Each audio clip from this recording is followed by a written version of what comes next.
안녕하십니까. 오늘은 칼 막스의 초상화를 그려드리며 문명의 해악 제6편 막스의 예언은 적중했다. 자본주의는 사멸해가는 해결할 수 없는 근본적인 모순을 가진 제도가 틀림없다 라는 제목으로 말씀드리고자 합니다. 1840년대 독일에서 영국으로 망명한 독일의 철학자이자 사회학자인 칼 막스에 의하여 창립된 공산주의 사상은 탄생한 날부터 20세기에 이르기까지 적극적 지지자들에 의하여 수많은 혁명을 이끄는 데 중요한 역할을 했으며 거의 세계의 3분의 1을 자신들의 사상으로 무장하여 자본주의 사회와 대결하면서 인류 역사에 지대한 영향을 끼친 사상이 틀림없습니다. 비록 상세기 8, 90년대에 일어난 동유럽이나 구소련의 공산주의 붕괴로 거의 극히 일부 나라를 제외하고 오늘날 세계는 거의 존재하지 않고 있지만 그 사상이 끼치는 영향은 지금도 무시하지 못할 정도로 남아있습니다. 지금 자본주의가 난 거대한 환경 문제가 난 거대한 글로벌 위기 속에서 우리는 이 모든 것을 양산한 주범이자 근원인 자본주의에 대하여 이전에도 있었지만 다시 분석의 칼날을 들이대봐야 하고 자본주의 멸망을 예견한 칼 막스에 대하여 재조명하여야 한다고 생각합니다. 나는 이번에 제작한 비디오에서 공산주의 사상의 실패를 낳을 수 밖에 없었던 구조적인 결점과 또한 공산주의 사상이 비록 이런 실패적인 사상이었으면서도 거대한 영역과 영향력을 가질 수 있었던 선동력 및 매력을 가질 수 있었던 훌륭한 점에 대해서 말하려고 합니다.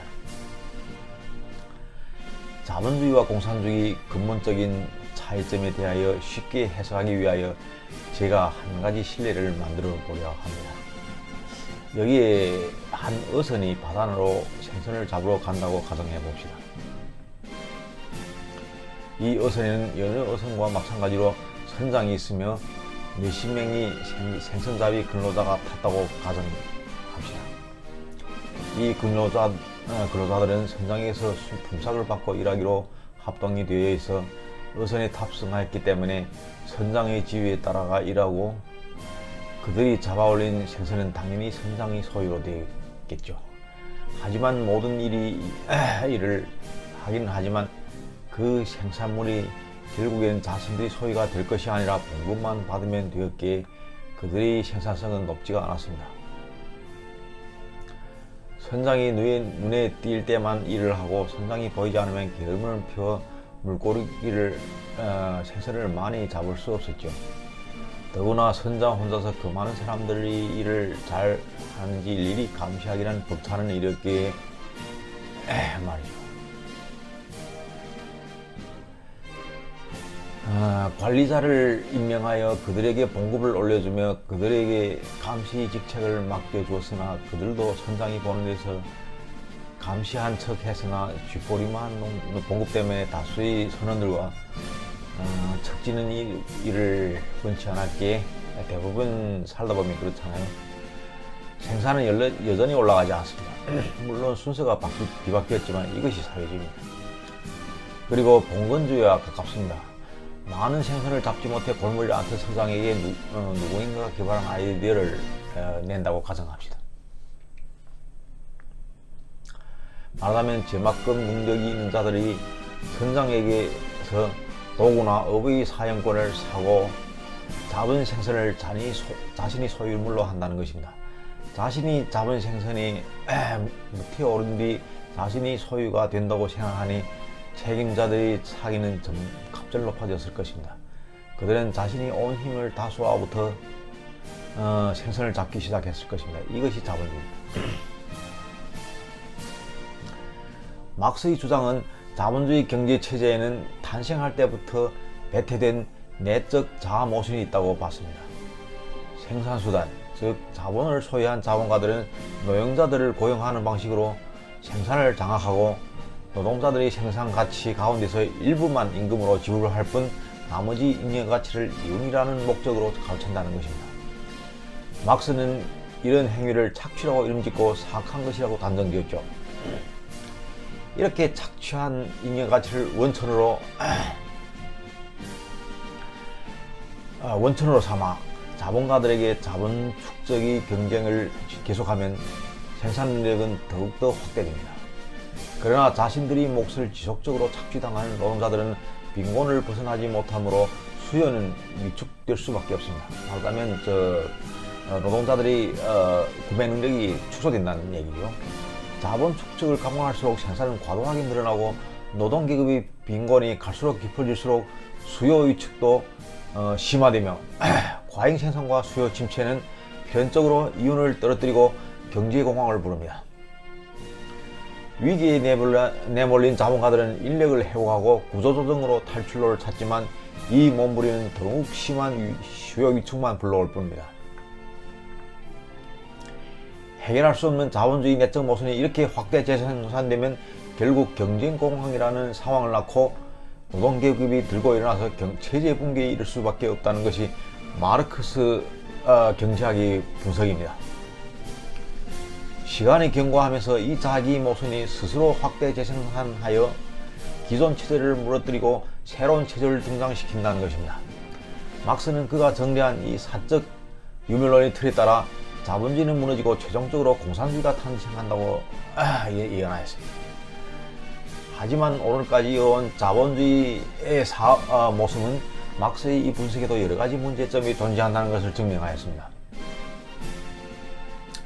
첫째, 생산활동에서 자본가의 러울을 해석하는 가운데서 기업 활동 자체는 그것을 이루어내기 위한 과정에서 엄청 힘든 정신적 노동과 또한 결과가 부진한 경우 그 자본가 자신이 거대한 자본 손실을 감내해야 하는 등 힘든 과정이라는 것을 강구하고 자본가의 행위를 무조건 착취 행위라고 굳이 규정한 것, 더구나 오늘까지 온 경험으로 자본주의 제도에 극복할 수 없는 내재적 모순이 산물이며 또한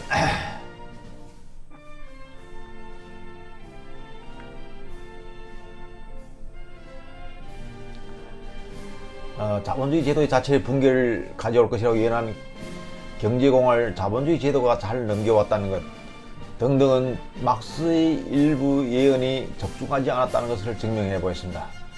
더구나 그가 자본주의가 무너지고 새로운 경제 지세로 등장할 것이라고 예언한 사회주의 사회나 공산주의 사회에 대한 결론에 더욱 많은 오류가 있었습니다. 우리가 보아왔듯이 자본주의 사회에서 공산주의 단계로 이행하는 과도 단계인 사회주의 사회에는 막스나 그 후의 공산주의 지도자들이 예견하지 못했던 많은 구조적 결함이 존재했습니다. 그중 가장 공산주의 붕괴를 초래한 치명적인 결함은 나는 자본주의 제도와 사회주의 국가 간이 탄생해서 주도적 역할을 해왔던 무상계급이 일단 그들이 창조한 사회주의 국가의 단계에 들어선 다음 재빠르게 봉건사회 관료 지배 계급과 흡사한 새로운 부르주아 계급으로 변질한다는 것 때문으로 보고 있습니다. 명목만 무상계급을 대표한다고 하는 이 신생지배 계급은 새로 탄생한 사회주의 국가의 정치, 군사, 경제 권력을 독점하고 실질상에서는 봉건사회의 관료, 왕권이나 관로 제도를 그대로 옮겨다가 군중을 수탈하고 지배계급에서 배제된 새로운 무상계급을 만들어내게 되고 결국 그 사회의 모순이 새로운 사회주의 사회의 진영을 붕괴로 내몰게 되었다고 보고 있습니다. 사회주의 원칙이나 국가체계는 그 관료계급을 밑으로 전락하는 것을 막아주는 체계가 없다는 것이 주된 원리라고 생각합니다. 지금 대부분의 인간들이 인식해서 막스의 공산주의 사상은 전반적으로 에로니어스하고 실패한 사상이라고 인식하고 있지만 나는 미래를 예언한 막스의 세 가지 결론은 틀림없이 적중하였다고 생각하고 있습니다. 첫째는 자본주의 멸망을 정확히 예언한 것입니다. 말하자면 자본주의는 피름코 멸망하는 사회제도라는 것입니다. 우리가 다 알다시피 높은 생산성을 발휘하는 데는 자본주의를 따를 제도가 없습니다. 막스는 자본주의는 지난 다른 사회제도가 몇천 년을 거치며 이룩해 놓은 것보다 더 많은 업적을 단 불과 몇십 년 안에 이룩하였다고 말한 적이 있습니다. 여기서 우리는 화제를 위해서 언급했던 실례로 돌아가서 이야기하면 어느 한 초면 사람들이 제안을 받아들인 후 어부들이 고기잡이 열정, 생선잡이 열정은 갑절로 올라가 잡아들인 생선은 몇 배로 많아졌으나 문제는 너무 많은 생선을 잡아서 이미 잡은 생선을 넣을 창고가 없는데도 그냥 잡고 있는 것입니다. 배에 이미 더는 잡을 생선을 쌓아둘 자리가 없었고 지어는 그 무게를 지탱하지 못해 배가 침몰하기 직전까지 갔지만 누구도 그만두려고 하지 않습니다. 선장이 위험을 감지하고 생선잡이를 그만두려고 하지만 누구도 듣지 않는 것입니다. 왜냐하면 누구나 자신이 손해를 보면서 퇴출하여 경쟁에서 물러나려 하지 않고 남이 먼저 물러나기를 바라거든요. 이렇게 배는 결국 침몰하게 되었습니다. 그것은 우리 민족이 고유한 한 옛말에서 나오는 신기한 맷돌의 이야기와 같이 소금아 나와라를 외친 도둑이 결국은 맷돌을 멈추게 하는 방법을 몰라 배가 바닷속에 가라앉게 되고 소금이 한없이 나와 바닷물이 짜게 되는 것과 같은 이치입니다. 아는 사람도 있고 또 혹시 모르는 사람이 있어가지고 이 이야기에 대한 걸 얘기를 하면요, 한 사람한테 그 매직 맷돌이 있었습니다. 말하자면 뭔가 나오라고 얘기하면 그거 다 나오는 맷돌이 있었는데 한 도둑이 그것을 훔쳐갔어요. 그리고 결국 배가 오게 되었는데, 도망가면서 배가 오게 됐는데, 배에서 뭔가 음식을 해먹다가 소금이 없으니까 소금을 나와라고 외쳤는데 결국 소금이 나오기 시작했는데 그것을 결국 맷돌을 멈추게 하는 방법을 몰랐던 거예요. 그래서 결국 소금이 배 위에 맨날 그냥 나오는 바람에 결국 배가 가라앉게 되고, 결국은 그 소금이 오늘까지도 나오는 바람에 지금 바다가 작아졌다는, 참 우리 민족의 기질을 총명과 기질을 충분히 설명해주는 훌륭하고 그런 옛말입니다. 얼마 전 저는 유튜브에서 김유리 한국중앙대학교 교수가 한 강의를 유심하게 들었었고 많은 면에서 공감이 됨을 발견하였습니다. 김누리 교수는 자본주의 사회를 자전거와 비교하면서 자본주의 사회는 생산을 통제할 수 없다. 자본주의 사회는 사람들로 하여금 끊임없이 허위적인 과잉 소비를 하게 하는데 그것이 멈추면 자본주의는 존재할 수가 없고 자전거와 같이 넘어지게 될 것이라고 주장했습니다. 그리고 자본주의를 가만히 놔두면 인간을 잡아먹는 야수가 되며 인간의 삶을 파괴하고 결국에는 인류의 멸망을 가져올 것이라고 말했으며, 코로나 바이러스는 자연이 인류에게 주는 붉은 카드라고 말했습니다. 그리고 유럽에서 광범하게 퍼지는 22세기는 없다는 예언을 예로 들면서 지금처럼 무분별하게 개발하고 때려 부시다가는 지금의 인류가 세상의 문을 닫고 떠나는 마지막 인류가 될 것이라는 이야기를 하기도 했습니다. 여기까지가 김누리 교수님의 이야기고, 사실 막스는 2세기에 앞서 자본주의가 신생사물로 가장 왕성하게 진가를 발휘하던 초기에 자본주의 이 문제점을 발견하였었습니다.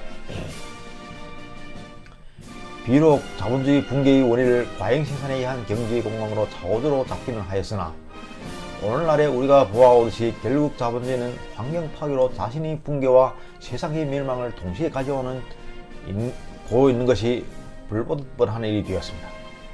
자본주의는 제어장치, 말하자면 자체의 브레이크가 없는 빨리 달리는 자동차와 같이 위태로운 사물입니다. 우리가 다 알다시피 아프리카 일본 빈곤국이나 북한 같은 폐쇄된 사회제도 아래에서 생활하는 사람들 제외하고 중국이나 미국, 한국 같은 나라에서 사람들은 거의 옛사람들이 고생하던 식량 부족으로 인한 배고픔이나 추운 겨울 근심을 하지 않고 살고 있습니다. 아무리 사회 밑층에 사는 사람들이라 할지라도 약간이나마 자신이 몸을 노력하기만 하면 우리 윗세대를 괴롭히던 그런 고통은 아무것도 아닌 손쉽게 해결할 수 있는 변화된 세상에서 우리는 더 좋은 주거 환경을 원하고 더 좋은 차를 타기 위해 노력하고 있는 것은 불필요한 과잉 소비로 봐야 합니다.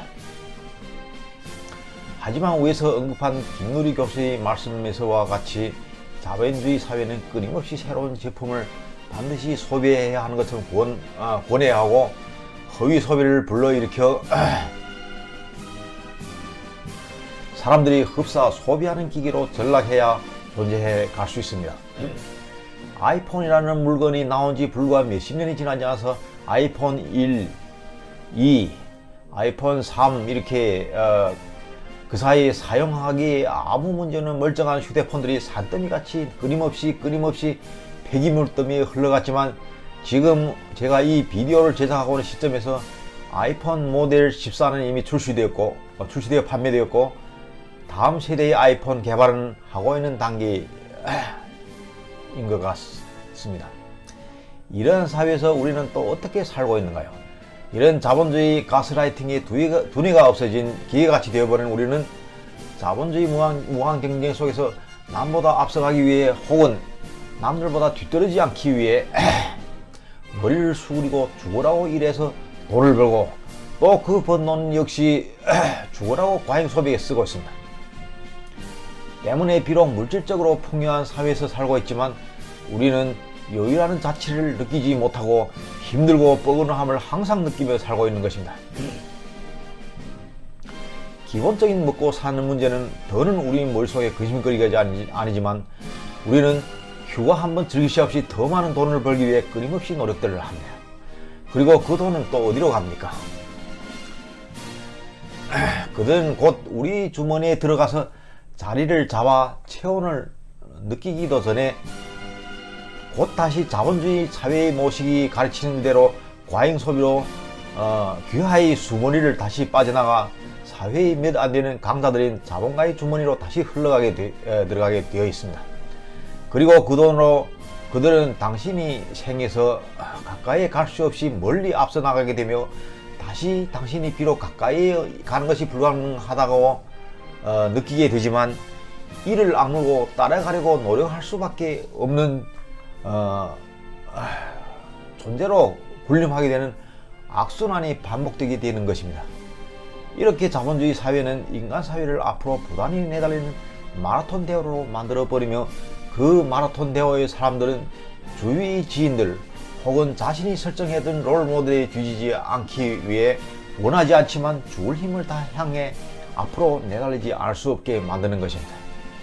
이 우리 인류에게 더 이상 아무런 좋은 점도 가져다 주지 못하고 다만 멸망의 가속만 가져다 주는 미친 듯한 마라톤을 멈추실 수 있는 것은 사회 전체를 커버할 수 있는 오늘날 국가의 경제력과 비슷한 힘으로만 가능한 것입니다. 이것이 제가 오늘 얘기하려는 하는 가장 요점 중의 요점이에요. 자본주의 사회의 무한 경쟁의 이 페달을 그 야수성을 막수는 우리보다 두세 개 앞서 보완한 것이 틀림없습니다. 그리고 무엇보다 중요한 것은 오늘의 화제의 주제가 되는 자본주의는 필연적으로 사멸해 갈 수밖에 없는 사회제도라는 결론을 내리는 걸 것입니다. 그래서 이 페달을 극복할 수 있는 사회 시스템을 만들려고 했고 그 결과물로 공산주의 체제가 탄생한 것이라고 믿어집니다.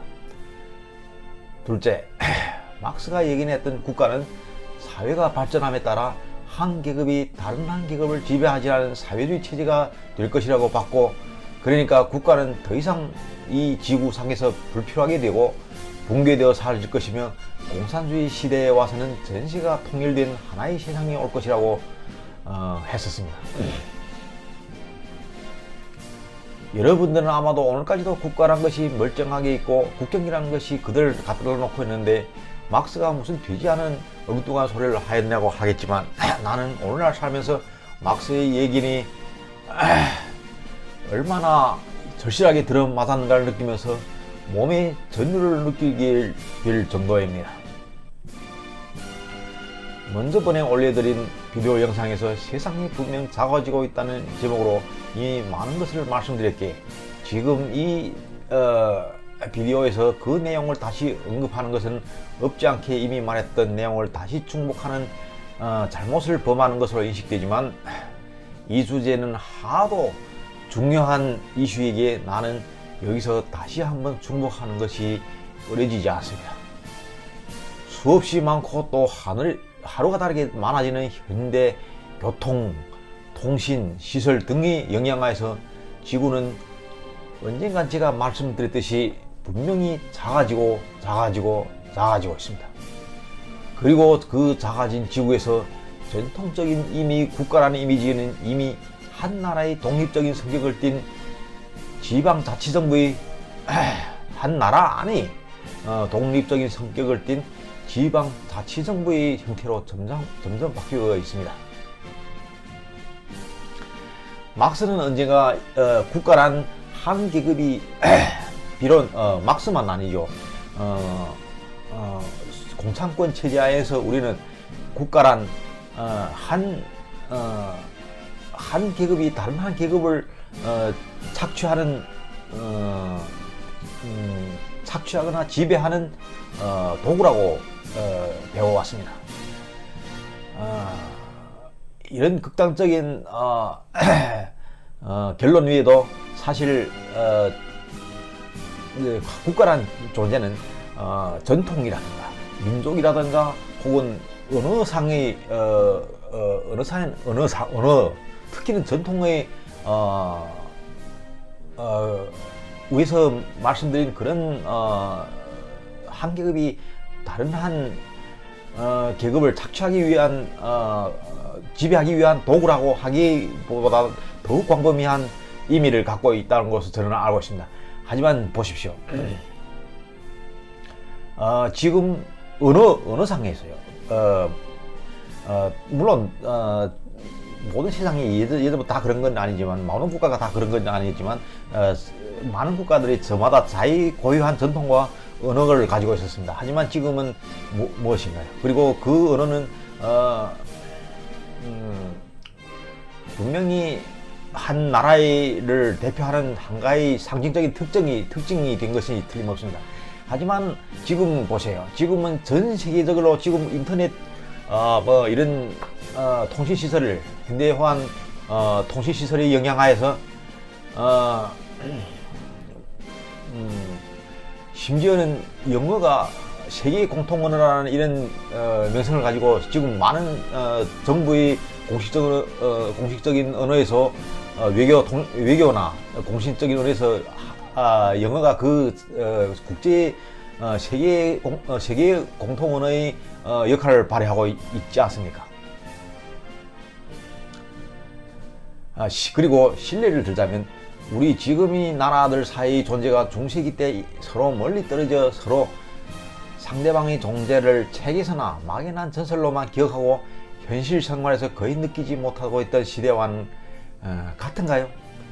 오늘날 인터넷과 편리한 전화 통신 수단, 발전한 교통수단과 간소한 나라 간의 여행 여건은 많은 이미 나라 국민들 사이에서 국경이라는 개념을 사실상 의미에서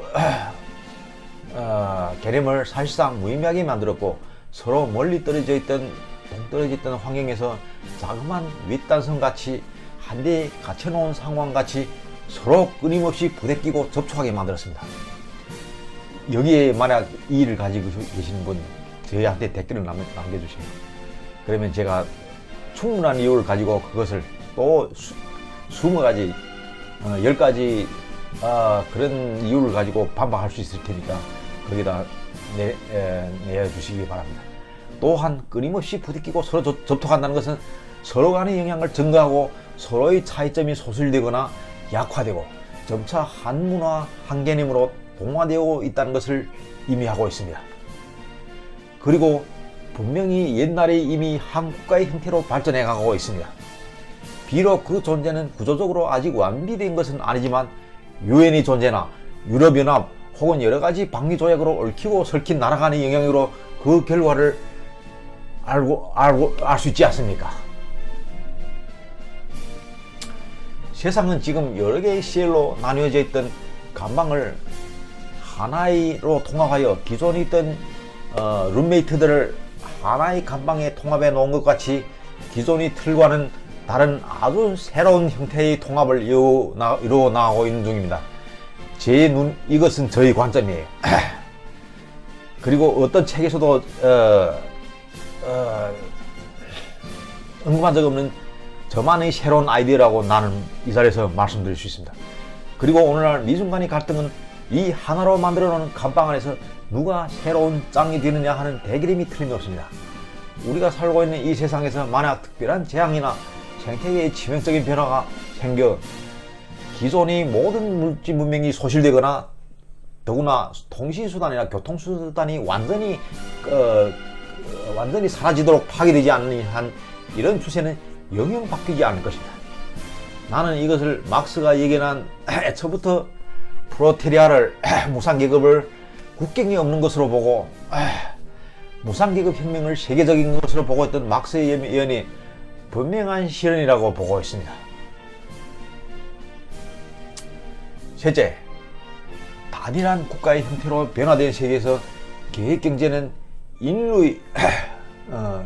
사회주의 계획경제는 인류의 지속적인 생존을 위하여 세계가 앞으로 채택해야 할 유일한 체제라고 저는 말하고 싶습니다.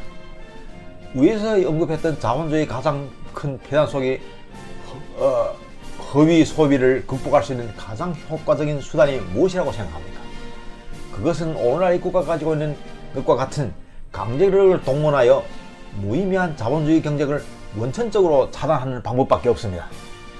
그렇다면 생산을 정부 주도하에서 계획적으로 관리, 통제하는 사회주의 계획경제와 혹은 또 다른 한 개념인데요. 비슷하지만 또 차이가 나는 다른 하는 개념인데요. 국가 자본주의 체제, 즉 자본주의 체제 안에서 국가가 최대한으로 개입하는 국가 자본주의 체제를 다시 끄집어내오지 않으면 안 된다는 얘기입니다. 여기에 대해서 제가 잠깐 그 구별점에 대해서 말씀드릴게요. 사회주의 계획경제와 국가 자본주의 체제는 그 심도에 있어서 약간 다른 점이 있지만 또 한 공통점 없지 않습니다. 말하자면 국가 자본주의 체제란 이전에 60년대 한국이 박정희 정권 때도 오듯이 만약 특정한 국가 권력이 생산을 말하자면 자본금의 투자나 이런 걸 이용해 가지고 자본주의 자유경쟁이긴 하지만 생산의 방향을 개입하거나 또 혹은 또 말하자면 자본주의 체제 안에서 또 구역기업 같은 말하자면 통제하는 그런 것이 국가 자본주의 체제지요. 그것이 여기까지 그것일 때 이야기하고, 기실 생산수단인 자본의 공동소유와 관리 그리고 집중적인 중앙계획이 통제에 하여 재산의 생산과 분배 그리고 소비가 계획되고 관리 운영되는 경제체제인 계획경제는 영국 초기 산업주의가 발전하는 과정에 나타난 자본가가 사적 이윤을 추구하는 과정에서 유아 노동과 같은 노동 착취가 나타나고, 이로 인한 자본가와 노동자의 심각한 부의 불평등 문제와 생산수단인 자본의 독점과 같은 많은 문제를 낳은 상태에서 노동자의 자본 축적이 불가능해지고 자본가에 의한 자본 독점이 심화됨에 따라 막스, 엥겔스, 레닌 등 많은 정치혁명가들에 의하여 창립된 사회주의 이론에 근거하여 실제 구소련과 동유럽, 모택동 시기 초기 중화인민공화국 등에서 실제 운영되었던 경제 운영 체계입니다. 이 운영 체계는 자본주의 비인간적인 문제를 극복하기 위하여 많은 공을 들여 설계되어 것과 같이 실제 운영 중에 자본주의 많은 문제점을 극복할 수 있는 정책이었습니다.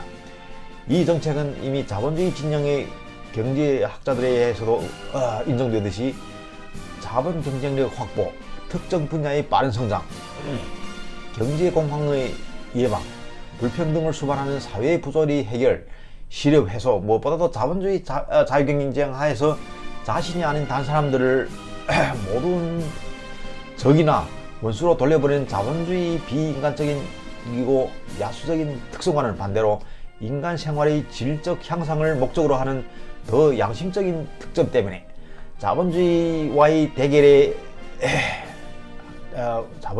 대결하여 한동안 세계의 3분의 1의 구역을 자신의 영역으로 넣을 수 있는 매력을 가졌던 제도라고 생각합니다.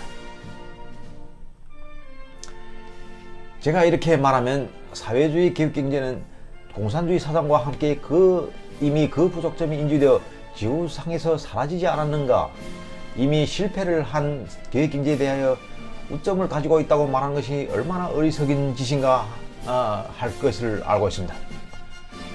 맞습니다. 물론 사회주의 기업경제는 잘못된 계획으로 인하여 대규모 경제 실패 야기, 특정 물품의 품귀 현상, 심화, 관료적인 경직성, 동기유발 미비로 오는 비효율성, 난 위에서 말한 단점들 가운데서 집단 생산 체제로 인한 노동자들의 생산열의 하강이 사회 전체의 경제 성장의 둔화로 이어져 왔고, 그것이 결국 자본주의 체제와의 경쟁에서 낙오하고 결국엔 자체의 붕괴로 몰고 간 가장 큰 원인으로 보고 있습니다. 말하자면 비효율적이고 발전이 느리거나 거의 없다는 것이요. 하지만 문제는 이것이 요점입니다. 말하자면 인류 앞에 놓인 과제가 더는 경제를 앞으로 빠르게 내달리게 하는 것이 아니라 지나치게 빨리 달리는 경제에 제동을 걸어 전반적인 인류 앞에 닥친 위기를 늦추는 것이 지금 과제가 되어버린 지금 이런 사회주의 기획경제의 단점이 오히려 우점이 된다는 말이죠. 말하자면 미친듯이 달리는 자본주의라는 이 바퀴를 멈추게 하는 브레이크 역할을 이 기획경제가 할 수 있다는 얘기죠.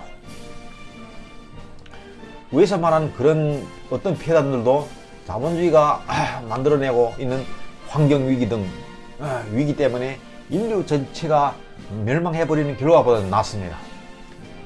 하지만 그 사회주의는 80년대 말 90년대에 이미 망해버리지 않았냐, 이미 지나간 시기 폐기된 역사 산물이 어떻게 미래에 다시 등장할 수 있냐고 얘기하실 분도 계신데, 거기에 대해서 나는 이렇게 얘기한다.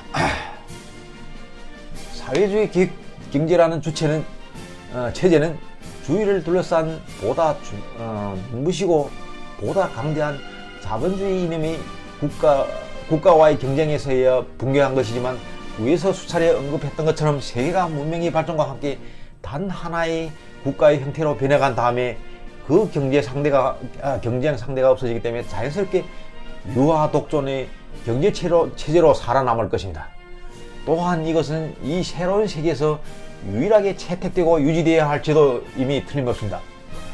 세계가 하나의 강력한 중앙 집권에 의해 통합된 형편에서 모든 생산과 개발이 이 하나의 통합된 중앙에 의하여 계획되고 통제되는 이것, 오늘날 우리 인류를 위협하는 가장 위험한 요소인 환경 문제, 세계 주민의 수요 등을 자세히 고려한 생산 계획이 만들어지고, 기업 개인들은 오늘날의 공개 낙찰 형식으로 생산 종목과 생산량을 받아들여 생산이나 개발 행위를 진행하는 이것이 오늘날 유일하게 미친 자본주의 자유경쟁을 대체하여 채택하여야 할 유일한 제도입니다. 또한 그래야만이 인류는 전반적인 회멸이라는 운명에서 벗어나고 자손들에게 오늘날의 이 세상을 물려줄 수 있는 유일한 희망이 있게 되는 것입니다. 오늘은 이상입니다. 다음 시간에는 모든 것이 어떻게 가능성이 있다고 할지, 또한 우리는 무엇을 해야 할지, 그것에 대하여 중점적으로 말씀드리려고 합니다. 시청해 주셔서 감사합니다.